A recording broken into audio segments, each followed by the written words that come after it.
Welcome to the DoubleACS Daily News for September 14th, 2016. The Massachusetts Emergency Management Agency is making an effort to inform the public on how to stay safe during natural disasters. MEMA Coordinator Doug Forbes gave a presentation at the Larson Senior Center on the topic, and we spoke with him after the presentation. Today we're talking about emergency preparedness, how to be safe in an emergency.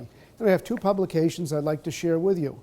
First, this little trifold from MEMA, the Massachusetts Emergency Management Agency, and it says, be informed, make a plan, build a kit, and get involved. And we need to be informed about the emergencies that could take place in our area, such as hurricanes, winter storms, or floods. Secondly, we need to be prepared to receive emergency information from officials. We can download the Massachusetts Alerts app to our smartphone free of charge. We also can monitor radio and cable TV, and that will tell us what's happening in our area and what the emergency officials suggest that we do. So those are two things that we can do to get involved and be informed. Secondly, we need to make a plan. We need to make a plan for fire safety and for all other things that could happen in our area. For instance, we need to have a fire extinguisher in our home, but we also need to know how to use the fire extinguisher and to realize it's a defensive weapon.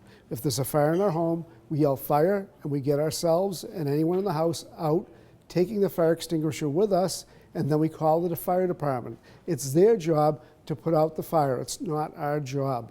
Now, why do we carry the extinguisher?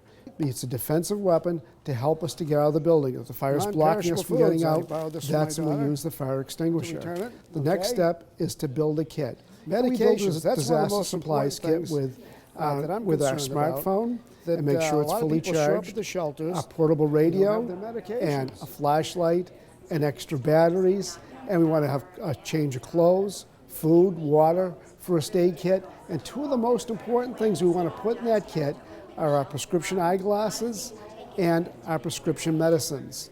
Now, whatever we need at the shelter, they will provide.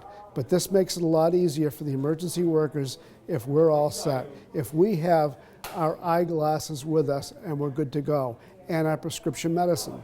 Now, if you don't have your prescription medicine, the emergency officials will go to the hospital, the doctor, or the pharmacy and get the things that you need, so that you will have them. So you want to build a kit, and finally you want to get involved. And you can join the groups such as the Medical Reserve Corps or VOAG, and that's an umbrella organization that stands for Volunteer Organizations Active in Disaster. And I call those guides a good deed looking for a place to happen. And that includes such groups as the American Red Cross, the Salvation Army, Catholic Charities, the Southern Baptists, and many other wonderful groups that are here to help in time of emergency. So it's important for all of us to be prepared. Yes, we live in one of the safest places in the whole world, but just like the Boy Scouts and the Girl Scouts, we want to be prepared. That's it for today's update. For DoubleACS News, I'm Austin Ricketts.